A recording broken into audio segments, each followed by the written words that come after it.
Precautions when installing MSP model. Let's check out the precautions when installing MSCL push-pull digital lock.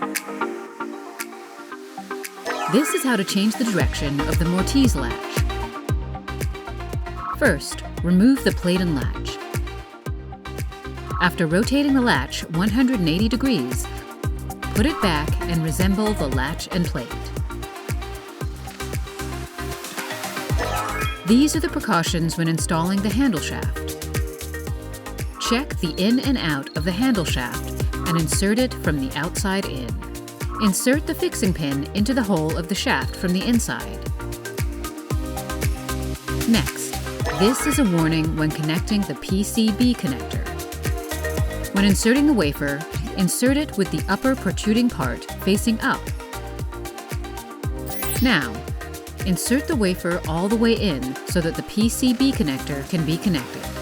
Let's look at the orientation of the plastic door frame bracket support.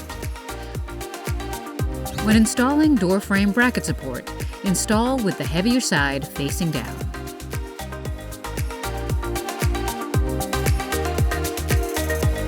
What should we do if the door does not open from the inside due to a jammed door? Just pull the door lock toward your body, turn the handle, and push it.